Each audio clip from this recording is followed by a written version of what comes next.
Well, good morning, guys. Another day. Beautiful day today. Look at it. Not a cloud in the sky, man. Mount Shasta.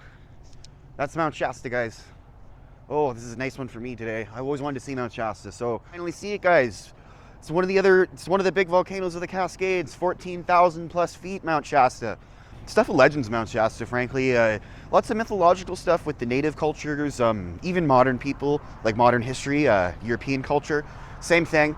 Sasquatch, Bigfoot, UFOs, aliens, old lost civilizations like Lemuria, and from from Atlantis, kind of a thing, that whole thing. So there's lots of mythology and stories and lots of cool stuff. Look at that big glacier sitting atop the peak there, Mount Shasta. And it just sticks out all around, guys, for the whole, like, everywhere. You just see it. And we are in the Klamath Mountains now. So if you look over this side, you see the mountain range here. The Klamath Mountains on this side, that's a gold rush region, right? So spin off of the Sierra Nevada gold rush, California gold rush, Klamath Mountains. So all around here. Nice cold morning, guys. So let's get on with her.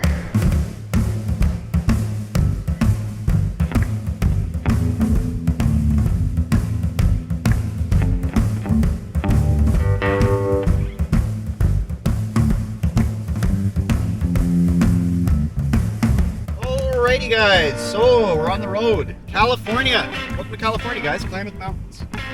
Spent the night in Mount Shasta. We're actually driving. Northern California and Southern California are very different. We're in the Jefferson State right now. Well, the theoretical Jefferson State. So the 51st state thing. So America's had this on their mind for a while, and obviously what's going on in the world now. I'll give you an idea of when this video was made. This has been a talk for a long time in America of having a 51st state. So, rewind. It's Republic of the Pacific back in the day, guys. Thomas Jefferson, he envisioned a republic that was separate from America, but was inhabited by Americans, and it would run from California all the way up to Alaska. And at this point, British Columbia, the border with Washington, hadn't been determined yet, so they weren't sure if the territory was going to span all the way up to British Columbia. But it's kind of a little caveat to it. They wanted to be a slaveholding republic. They identified with the South and that more style of life. So it never came to be. There's people say there's a flag, but there's no actual official flag. But it was an idea, and Thomas Jefferson was the one that proposed it. So then fast forward to 1854, Jackson Territory. So parts of Oregon, California, they wanted to secede, and because they also wanted to have slaves, be a slaveholding republic, but that also got shot down. Oregon and California were like, no, we're not doing that. So then, 100 years goes by, 1940s rolls around, they got roads now, traveling, people are driving cars, and the roads here used to be really horrible.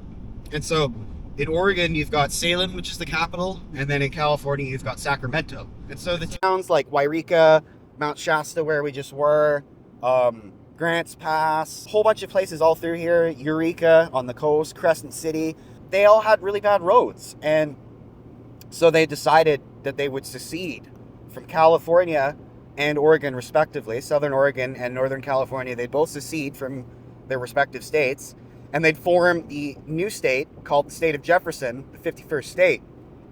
Northern California and Southern California are very different, right? You've got Los Angeles, San Francisco, you've got big city California, but then you've got, like most places in the world, you've got rural California. And rural California is very much like any other rural place, right? Their values don't line up with the San Francisco values and Los Angeles, and same with Portland. So they want to leave Oregon and California because they're a bunch of miners, ranchers, loggers, farmers. And so Oregon and California law is super restrictive towards their ability to, perform their jobs and make a living. So they want to secede, and they want to do a whole bunch of things. Like the state, we're in the Emerald Triangle. So all of, California buds, California weed. Well, this is the area it comes out of, right?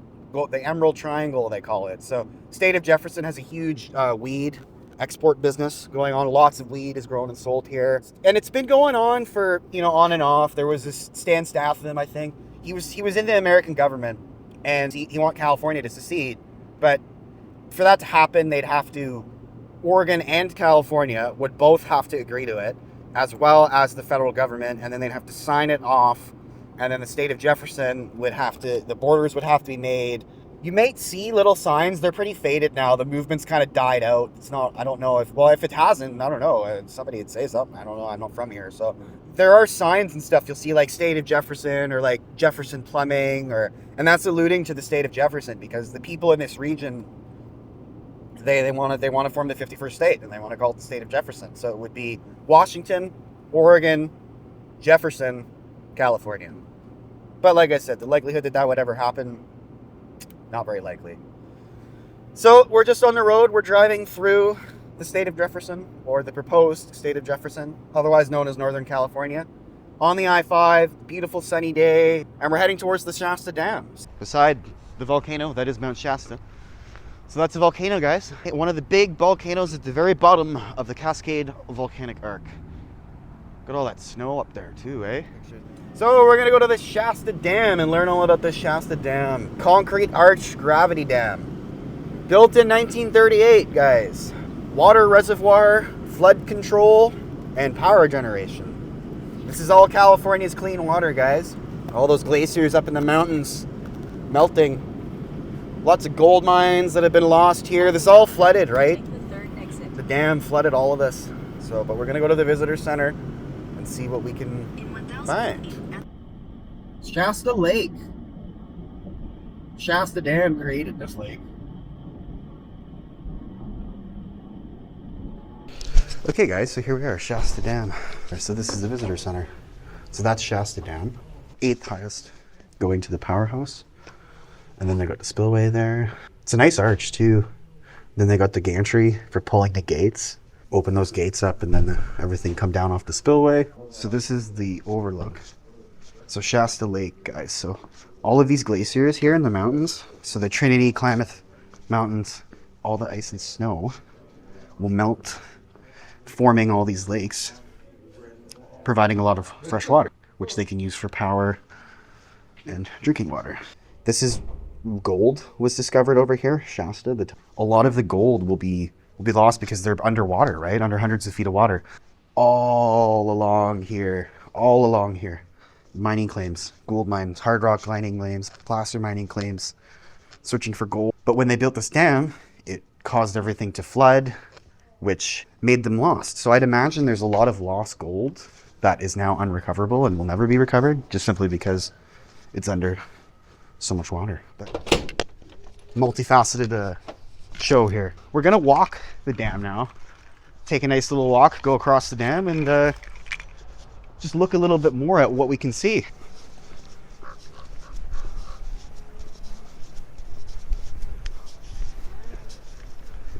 Ooh, rattlesnakes. That's the spillway, guys.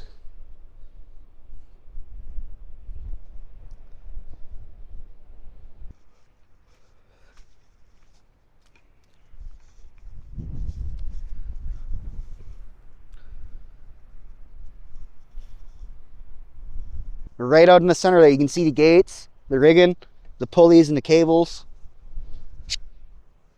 Pretty cool, man. 1 millionth yard of concrete, Shasta Dam, placed under direction of the U.S. Bureau of Reclamation. Okay, so you got the Grand Coulee, built in 1933 to 1942, 550 feet, 11.9 million cubic yards. So that's the Grand Coulee. Shasta Dam, built 38 to 45, 602 feet, 6.5 million cubic yards. So not as big. And then the Hoover Dam, 31 to 36, 726 feet, 3.25 million cubic yards. So the Grand Coulee is the biggest by cubic yards. During the lean years of the Great Depression and the chaos of World War II, 3 of the largest concrete projects in the world were being built. Hoover, Grand Coulee, and Shasta Dams. Nearly 23 million cubic yards of concrete, weighing over 46 million tons. Shasta Dam, it's an arch dam, concrete gravity arch dam. 3,460 feet, 1,055 meters. Hoover Dam, same thing, concrete gravity arch dam, 1,244 feet, 379 meters. And then Grand Coulee, 5,223 feet, 1,592 meters. Shasta Dam is a curved concrete gravity dam designed so its weight ensures structural stability against the hydrostatic pressure of the inbound water and other forces that may act on the dam. The Hoover Dam is a concrete arch gravity dam in which the water load is carried by both gravity action and horizontal arch action. The Grand Coulee is a straight gravity dam dependent entirely upon the structure's weight to resist the pressure of water, which tends to overturn the dam or cause it to slide on its base behind it. During the lean years of the Great Depression and chaos of World War II, 3 of the largest concrete projects in the world were being built: Hoover, Grand Coulee, and Shasta Dams.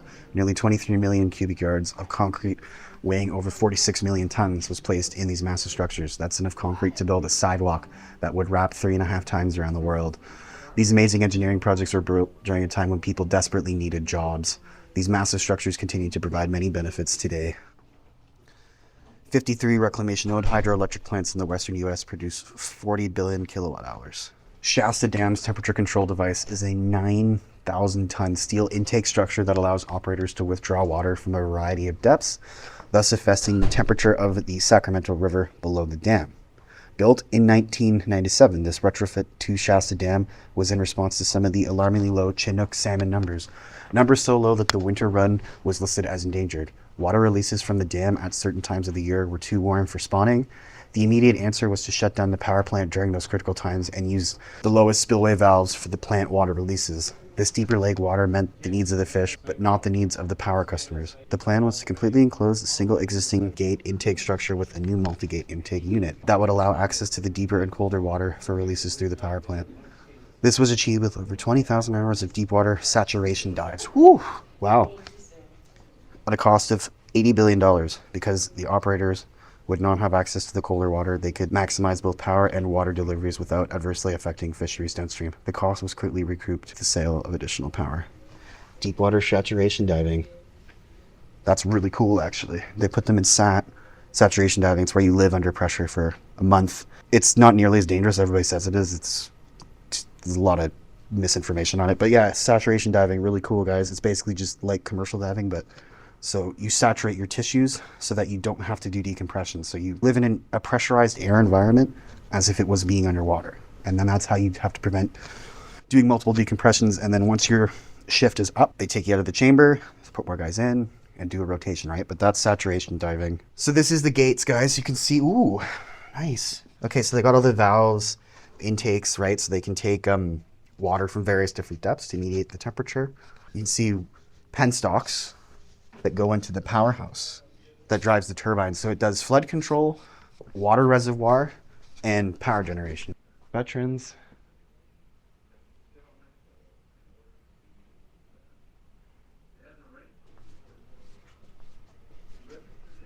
Engineering genius and master dam builder. Frank Crowe, civil engineering graduate from the University of Maine, spent his entire career working on water projects throughout the West.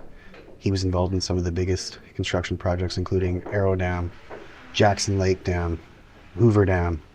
Crowe finished his career by building the second largest concrete dam in the country, Shasta Dam. The legacy Mr. Crowe left behind includes some of the biggest dams in the world. Yet his grave marker tells the true story of Frank Crowe. It very simply reads, Frank T. Crowe, builder, determined and dedicated, and known for taking full charge. Crowe was a working stiff who helped shape the West. While Frank was known as a bit of a taskmaster, he was also respected and admired by those who worked for him. Upon completion of the Shasta Dam, some of his men gave him a parting gift, his old desk and a poem to remember them by. Exactly 1 year after this letter was written, Frank Crowe passed away in Redding, California. The Shasta Dam head tower behind Frank Crowe is a symbol of his genius. Crowe used tower systems for placing concrete on previous dams, but the tower system for constructing the Shasta Dam was the biggest and most expensive. Yeah, no kidding. That was a great idea. Saw that. I was like, wow. Ralph Lowry, Frank Crowe congratulate each other. Arrowhead Dam in Idaho, Jackson Lake Dam in Wyoming, Teton Dam in Washington, Guernsey Dam in Wyoming, Van Giesen Dam, California, Colony Dam, Deadwood Dam, Idaho, Hoover Dam, Parker Dam, and then Shasta. So I think that's going to conclude most of the dam stuff here. That's going to be it for me, guys. If you enjoyed, like and subscribe. And make sure you hit the bell icon to get notified. Sasquatch Prospector out.